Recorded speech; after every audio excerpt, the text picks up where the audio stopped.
Damn, Matt Waldman. It's a good morning, but not for everybody.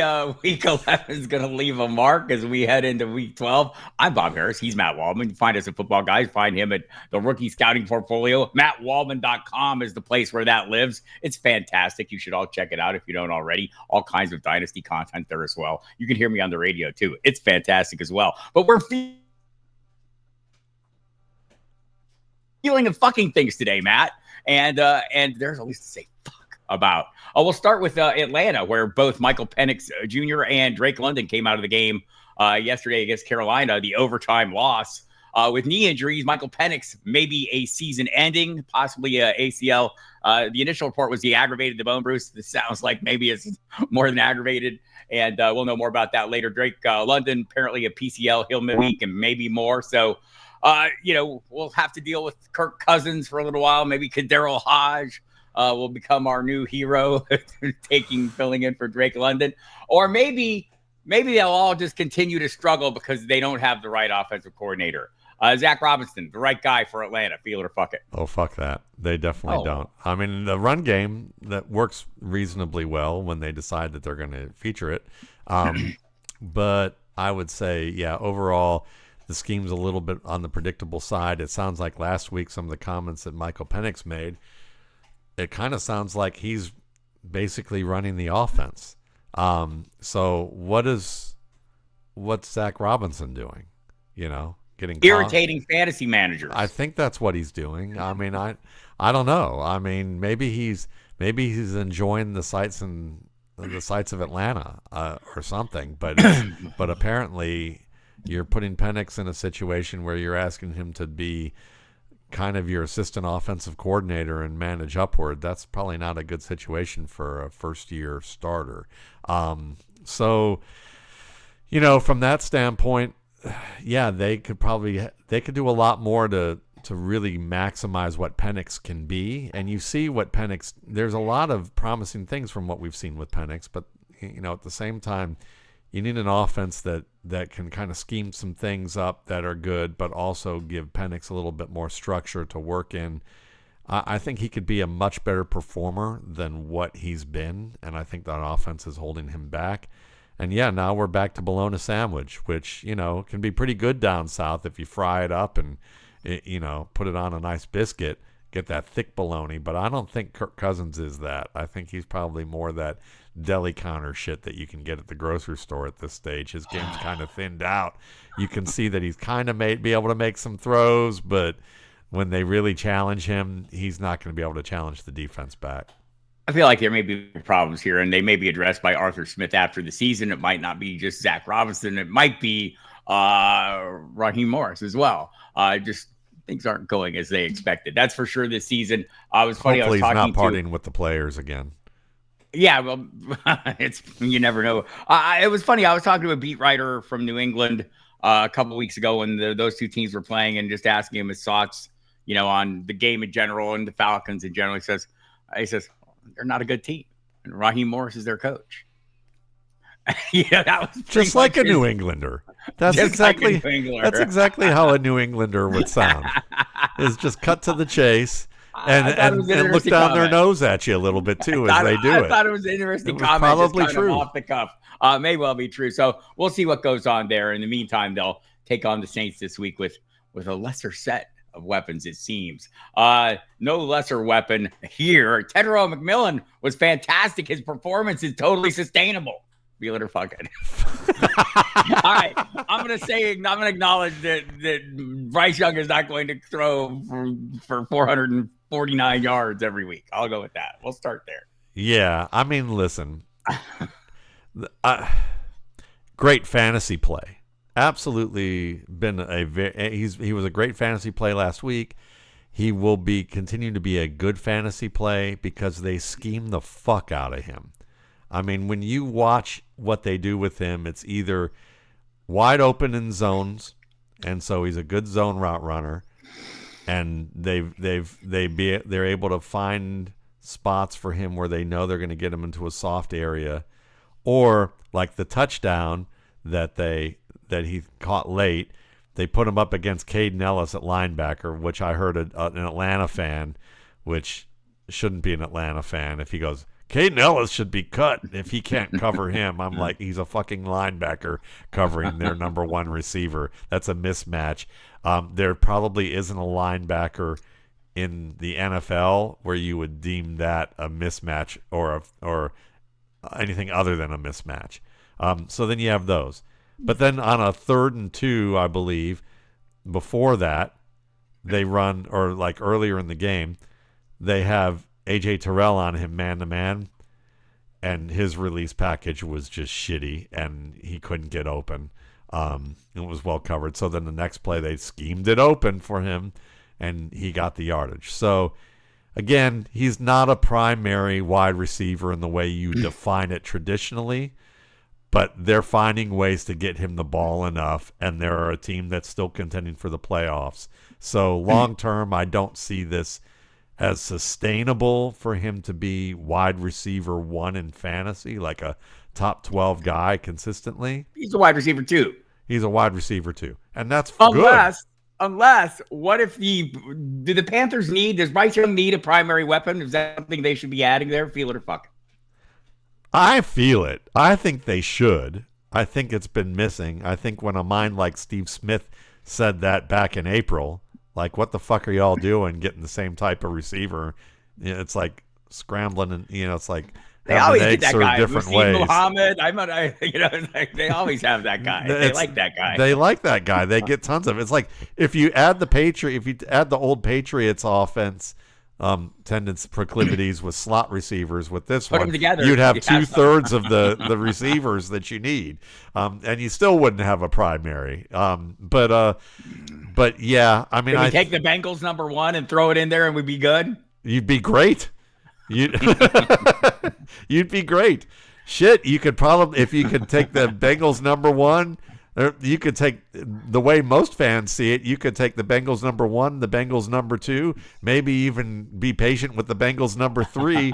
And if the Bengals number 4 could get his head out of where he gets number 2, we could probably have a number 4 wide receiver be a number 1 wide receiver. That's how good the Bengals have it. The Bengals do that right. They do. But I mean, that's the problem, is that this team, I think that Bryce Young doesn't have the arm to make the primary wide receiver type of big-time throws on a regular basis, like the deep comeback and the deep out type of thing. But at the same time, having a receiver who can win one-on-one, man-to-man coverage and catch the ball consistently, that doesn't count. That kind of X's you out, Xavier Legette. Then what about Jalen Coker? Everyone loves Jalen Coker. I love Jalen Coker. He's a nice number 2, number 3 type, but he's the closest thing they have to a guy who can win some of those routes in tight coverage. So yeah, I mean, they need another one, I think, for them to truly be like a playoff team, to have that shot.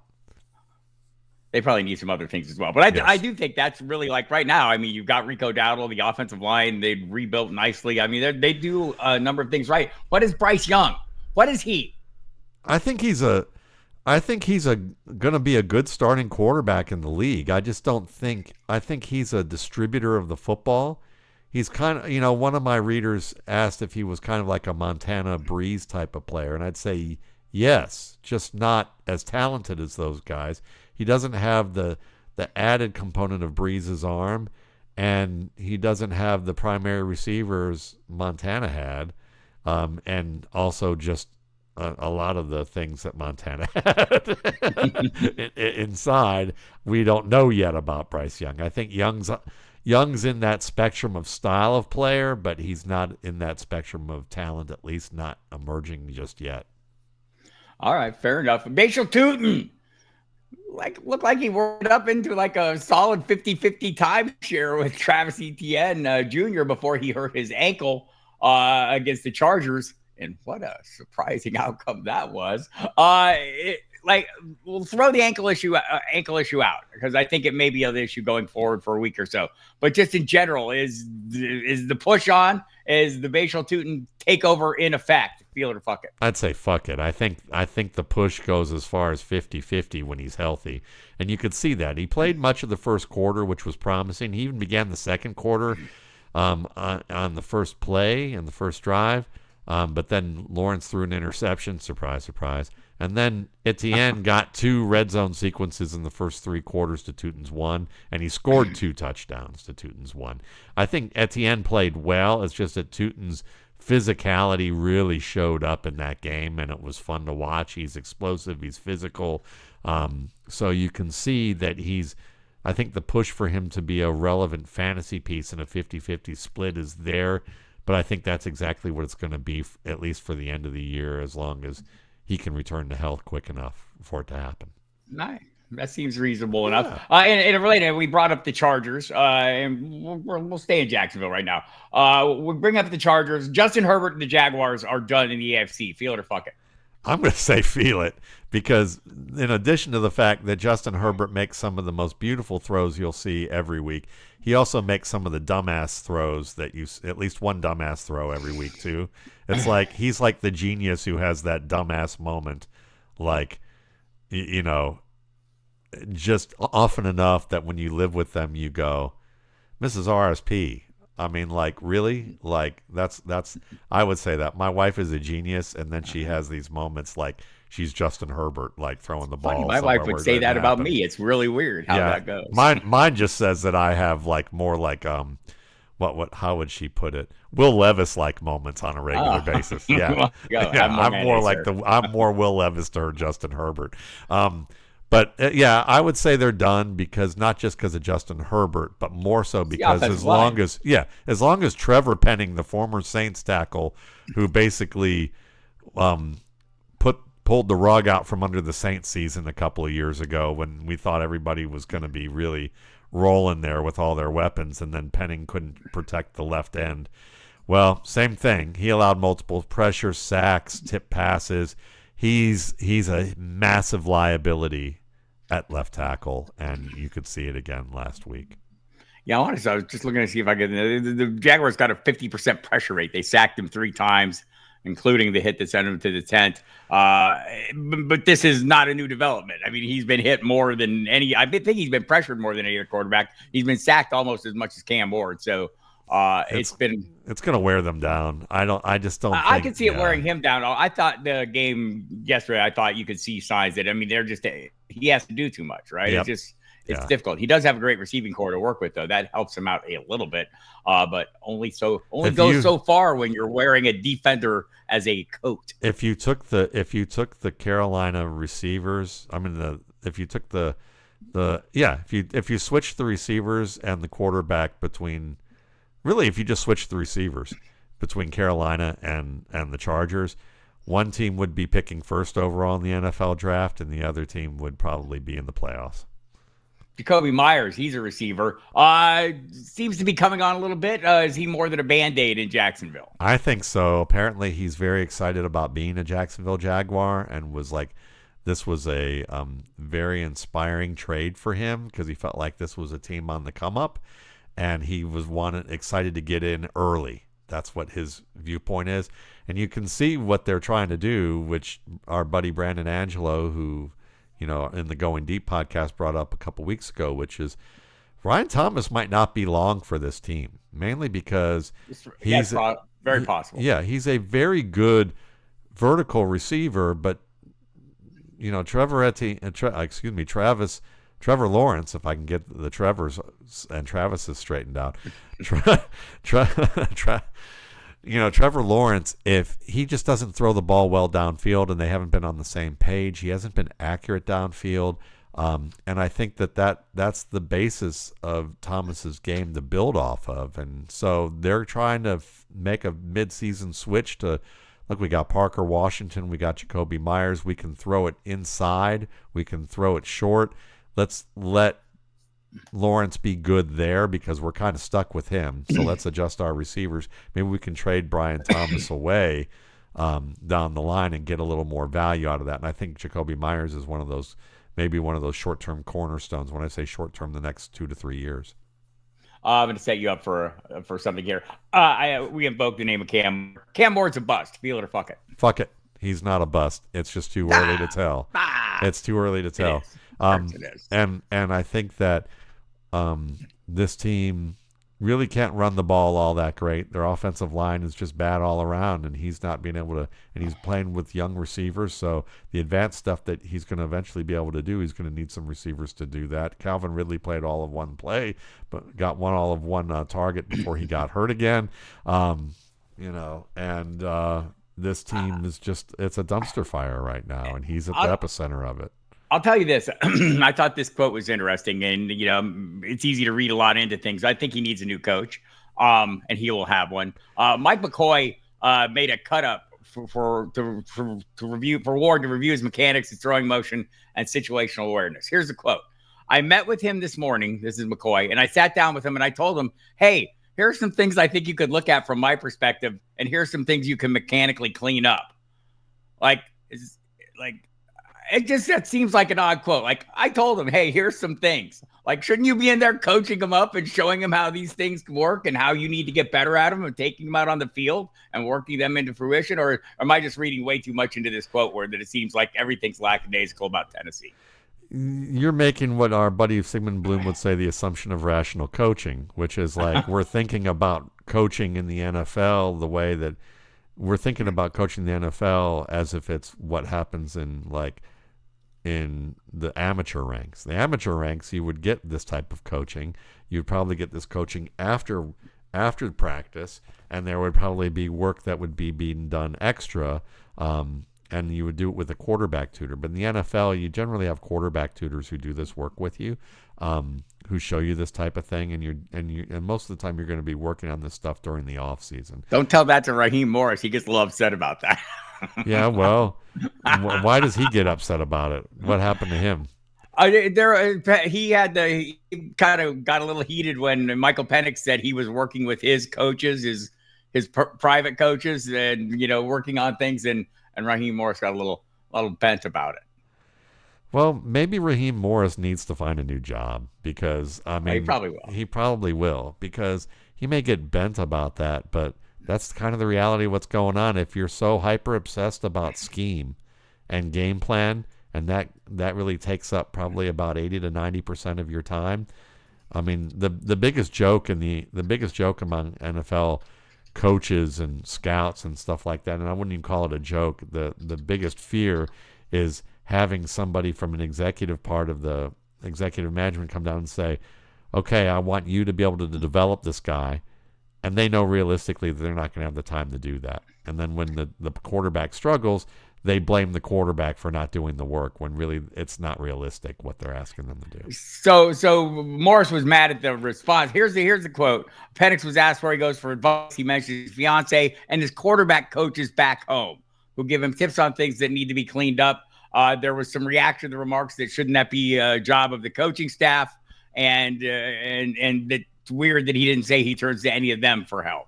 And Morris took issue with that, saying the response was a joke, not that the comments were a joke. So I should get that straight. Well, there you go. Yeah, I mean, but maybe a little of both. Yeah, I mean, again, you probably get tired of media asking you questions where they don't really understand what's going on behind the scenes because they don't really want to share that shit behind the scenes because some of it probably is embarrassing to them. And then the questions are posed in an embarrassing sort of fashion.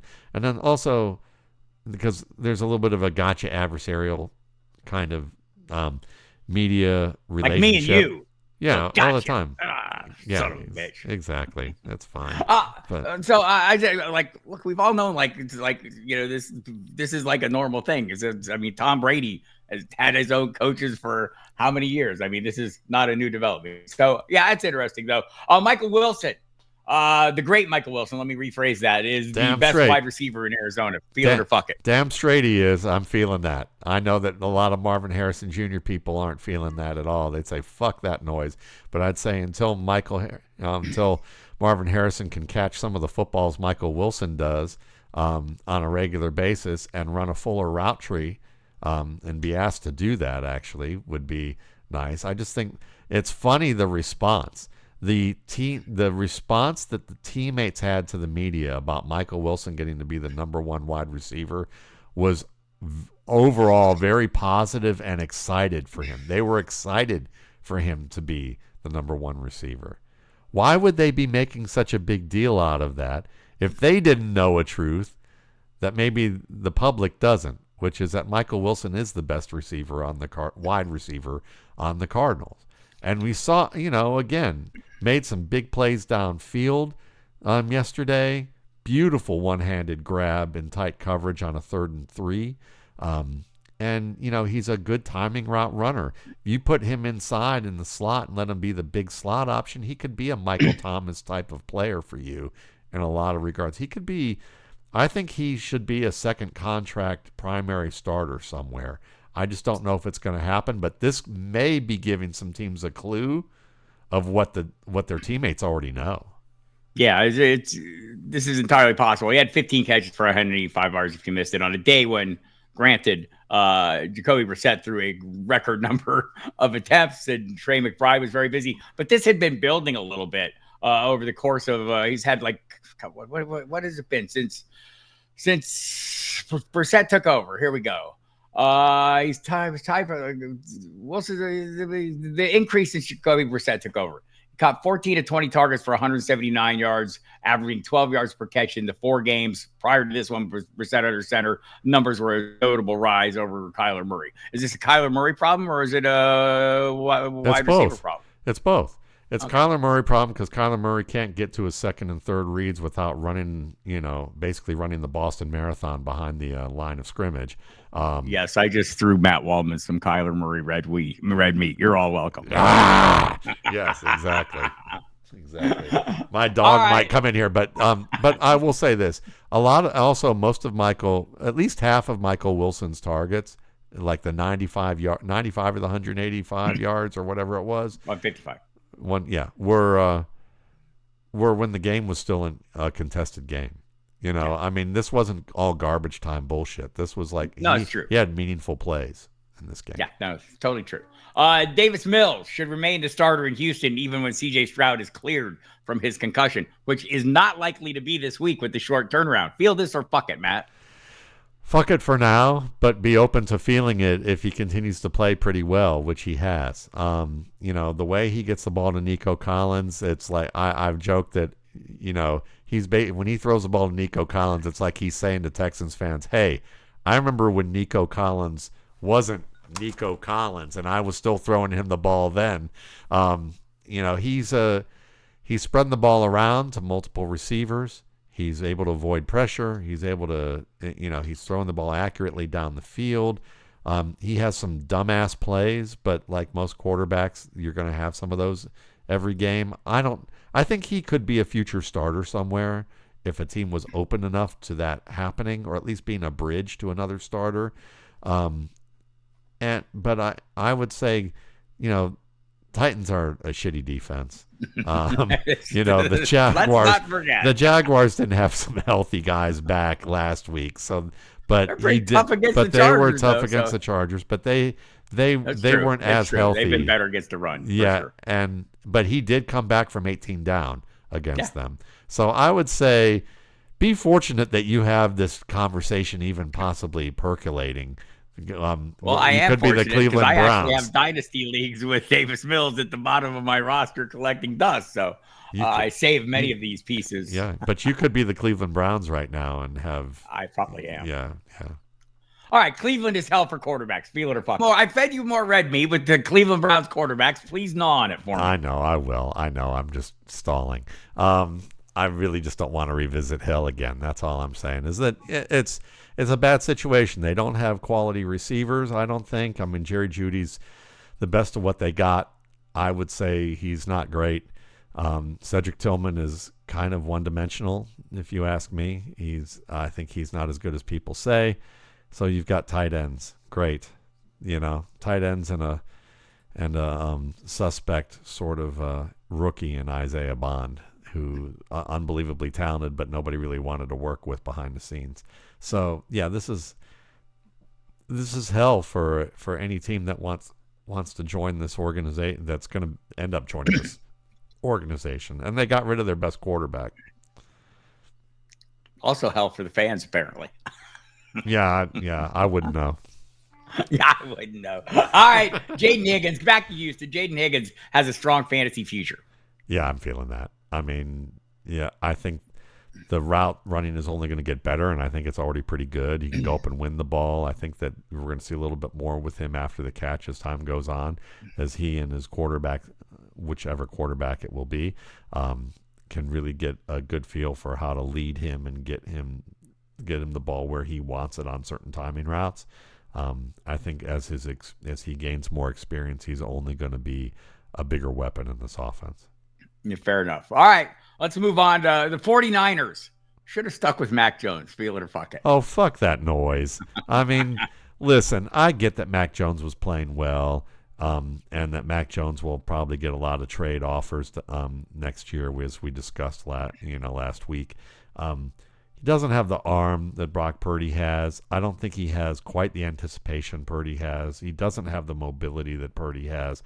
And you got to get Purdy enough reps for him to get acclimated so that they can make a playoff push. And I think that they are going to be in the playoffs. I think they're going to be able to do that. And if you waited another game or two, you risk Mac Jones getting found out a little bit more, because I think he will be found out a little bit. I think he is a borderline starter caliber talent who's played well in this offense, but Purdy's the better quarterback, and going with the hot hand in this case probably didn't make a lot of sense. It did not make any sense at all. And like, I don't know why having a good backup quarterback has to turn into a controversy. I realize they're a scarce commodity in the NFL, starting quarterbacks. But man, if you're 49ers, you're thinking, well, it's great that we have a guy who can come in and keep us in contention. Because nobody fucking knows how quarterback play really is in the league. So they're all guessing, and they're all like, well, maybe this guy's better. They're just reactive to everything. I mean, shit, I'm sure I'm going to watch Caleb Williams in like 5 minutes here and see all these wonderful plays avoiding pressure, and then people are going to be pointing at his 50% completion percentage against the Vikings and saying that's a bad thing, when he probably had to perform miracles last week to just even get the ball out and not get sacked. But we'll see. We'll see if that's true. Let me tee you up for another one. Christian McCaffrey. I was told earlier this year he's washed up. Is he? Feel it or fuck it. Oh, fuck that. It's coming closer than it is. It's closer to that happening than it was. But no, he can still play, and they still, when they open things up for him reasonably well, he's very dynamic, and he's still, there's some fantasy folks I know last week on our football guys staff roundtable who were basically like, yeah, he might be washed up. He might be, this might be the end for him. Look at his yards per carry. But that's more of a function of the offensive line, yards per carry, than it is of the runner. Feel it or fuck it, Gabe Davis will have fantasy value this year. I'm kind of feeling it. I watched old Gabe. He was the same old Gabe. Caught a tight slant one play, dropped a tight slant the next play, but then worked his way open for Josh Allen down the field on a nice dig route, had another route that he worked his way open. I think at this point, yeah, I mean, you might as well look at him as he'll be in my replacements column this week. At the end of the week is probably either a preemptive ad or an ad now. Yeah, Keon Coleman will be in someone's. Oh no, that's the other side of the coin. Okay, we'll work that out for Keon. I'll take Keon somewhere. Put him in Cleveland. I'll figure it out. Sean Tucker will take over for Rachaad White as the lead option. Feel it or fuck it. Not certain, but I'm kind of feeling it. Just mainly because he's such a good cutback runner, and he has that explosive element to his game that he looks like he's going to be more the lead back. He was last week. And even that when they used Rachaad White, there were some plays where he benefited from Sean Tucker. There's an 11-yard fullback dive that they handed to Rachaad White, but it was mainly they had action going to the outside to Tucker from the backfield. So the defense had 3 defenders key on Tucker initially and open up the middle for White. When Bucky Irving comes back, if Bucky Irving comes back, will Bucky Irving come back? We don't know. But if it happens, I still think that we might see more Sean Tucker, and see a little bit of a committee competition behind old Bucky. Or this is just his annual reminder that, hey, I'm here and they're not using me very much. Sorry, fantasy managers, suck it. I'll be here. I'll be the consolation prize in the offseason for either the Chiefs or the Bears when they don't get Breece Hall if Breece Hall doesn't resign. He had one of these last year. What was it? Week 6 against New Orleans, the huge game. What a he monster had one. This day. one. Yeah, that was a beautiful day. It's a great setup. Buffalo not good at stopping running backs. Rashad White got plenty of work, but Tucker was on point, and he can have these kind of games. I wish he'd get more opportunities to have these kind of games. It's hard to play him until he does, and we'll see about Irving. I did last week, but I had nothing to lose. Who did I start? Who was that? There's someone in that category for me. I can't think of it right now, but someone delivered way beyond any rightful expectations. Was it Michael Wilson? Might have been Michael Wilson. It was somebody I had to start that really nailed Wilson. it. But I just talked to people in Tampa Bay. Greg Auman from Fox Sports, who I've been watching, a lot of his practice videos and stuff. And he just says there's, no guarantee it'll be week 13 or, it could be any time. And I watched the videos from practice all week. And they were like not just walkthroughs, they were walking. There was no pads, no anything. The handoff, walk around through the hole. It was there. I don't know that I haven't heard anyone say that he's actually been cleared for contact. So until I hear those words, I'm not going to get too excited about Bucky Irving's return. And we may hear it. Maybe it's this week. Maybe we hear he's cleared for contact and he can start working his way more up to speed. But it's been a lengthy absence, so we'll see what happens. We'll see what happens next week, Matt, and then we'll come back and we'll feel it or fuck it. I love that part. Fuck it next week. Isn't it Thanksgiving? Yes. Yeah, but it's Are not we taking Thanksgiving week off? It's not Thanksgiving Day though. No, it's not. It's not going to take me that many. I don't take days any to days prepare off. a meal. I know. Fuck you. What's wrong with you? I'll work Thanksgiving Day too, because that's football season. One of these days, I'm going to kidnap you on Thanksgiving. That's going to happen. We might even stage it. I'm going to give this one away, but I did think that maybe we'd stage a show and have you here, and then the screen would pop on and you'd get the invite, and then you'd show up, and then I would burst through the door and pull you off the screen. Okay. Yeah, that I'm might ready happen. for that. Yeah, I know you're ready for that. I might need Kevlar, but I know where they're hiding. So at least you're gonna have to switch them out. You might, though, not all of where they're hiding, but I know where one or two are. So we'll see. All right. I'll take the cat hostage. That's it. That's it for this week's Feel It or Fuck It. We'll be back next week on Monday. And in the meantime, find all our work at Football Guys. Find some of his work at mattwaldman.com. You can hear me on SiriusXM Fantasy Sports Radio 8 to 10 every weeknight. Wish the dude a happy belated birthday, too. Oh, happy birthday to me. Yeah, I'm much happy older. Birthday to you. Thank you. Love you. Goodbye. Love you. Bye.